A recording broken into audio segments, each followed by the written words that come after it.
If I asked you, how many different ways are there to run a psychology experiment? You would probably say one. If you've been following along with me this semester, and you've been following my examples, and this is also your first research methods class, you would probably say one. You would probably say, in a psychology experiment, the researcher randomly assigns people to separate groups. Each group goes into a different condition or different situation. The researcher records the dependent variable, and then the researcher compares the groups on the dependent variable. It turns out that that's actually just one way of doing a psychology experiment. There are actually different variations of a psychology experiment. And in this video, we'll start to look at those different variations, and hopefully you'll begin to see that there isn't just one way of doing a psychology experiment. Hopefully you'll begin to see that there are different variations. Let's start by going over the two major variations of a psychology experiment. The two major variations of a psychology experiment are between subjects design and within subjects design. I'll define each of these, and I'll give at least one example to help you see the difference between these two types of experiments. So, a between subjects design is an experiment in which each participant is randomly assigned to one condition. In a between subjects design, the researcher randomly assigns the participants to separate groups, and each group goes into a different condition or different situation. So in a between subjects design with two conditions, the researcher randomly assigns people to two groups, and group one goes into condition one, and group two goes into condition two. And each person who's participating gets condition one or condition two, but not both. In a between subjects design with three conditions, the researcher randomly assigns people to three groups, and group one goes into condition one, group two goes into condition two, and group three goes into condition three. And once again, each participant gets one condition only, because each participant would get condition one, condition two, or condition three, and that's it. And notice how all of the examples of psychology experiments that I've given you so far this semester have been between subjects designs. I haven't given you any examples of within subjects designs yet, and I've done that just to keep things as simple as possible. Also, the general public is most familiar with a between subjects design, so I wanted to start out by giving you examples of between subjects designs because I think that those would probably match your intuition of how a psychology experiment is supposed to work. But now we'll actually make things a little bit more complicated and start to talk about within subjects designs. So let's take a moment to think back to the examples I've given you so far and think about why they're between subjects designs. In the temperature example, each participant got the cold room or the hot room, but not both. So it was a between subjects design. It had a cold group and a hot group, and each person got one or the other, but not both. In the parking lot example that I gave you, each participant was either intruded upon by the experimenter or not intruded upon. And there were two separate groups, the intruded group and the no intruded group. So it was a between subjects design. Each person got one or the other, but not both. And now let's move on and talk about the definition of a within subjects design. So in a within subjects design, each participant goes through all conditions of the experiment, one at a time.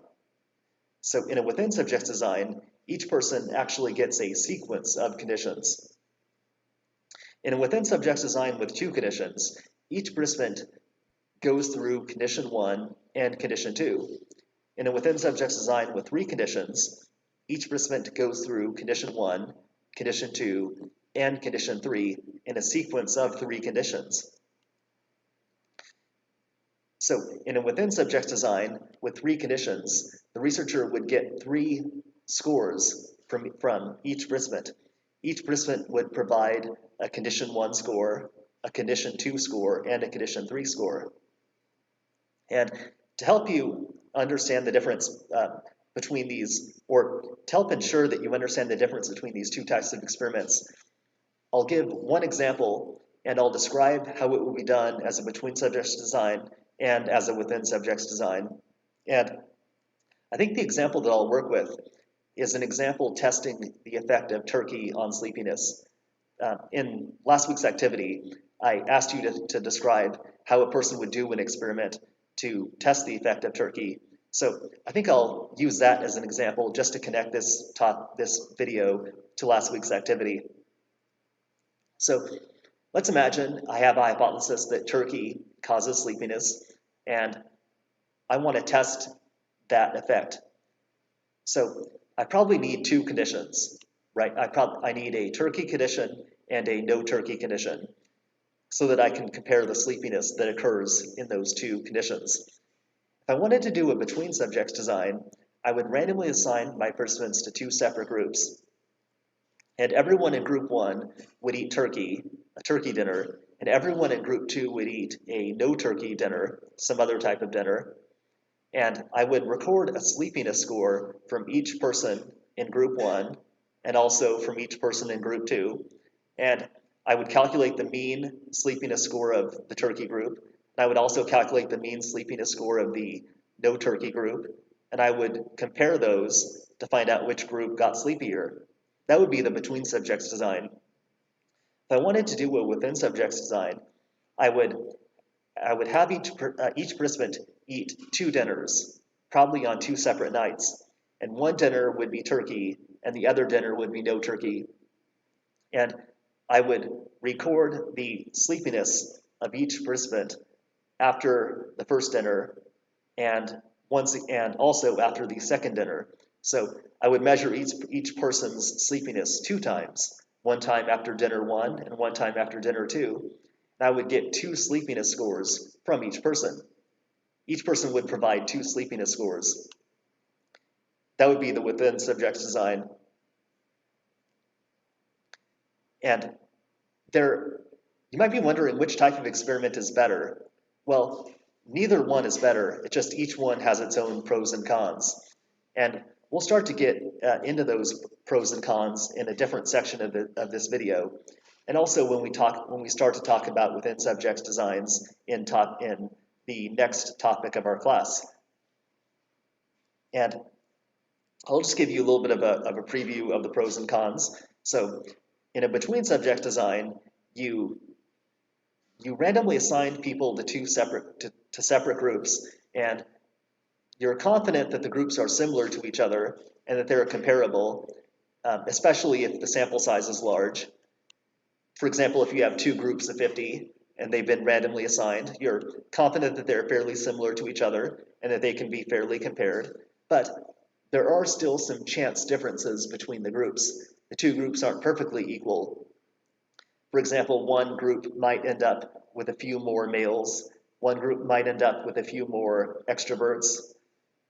So the main disadvantage of a between subjects design is that the 2 groups aren't perfectly equal, and there are some chance differences between the groups, and individual differences will affect the results to a certain extent.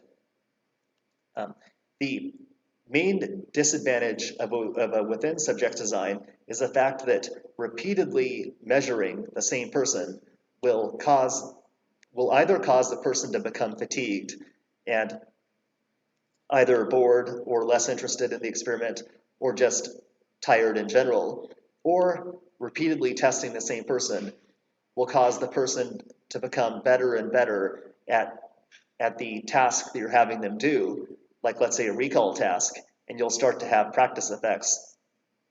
So basically, repeated testing and the effects of repeated testing are the main disadvantage of a within subjects design. And like I said, we'll get into this in more detail later, but for this video, I just want you to understand the difference between these 2 types of experiments. And yeah, that's pretty much it.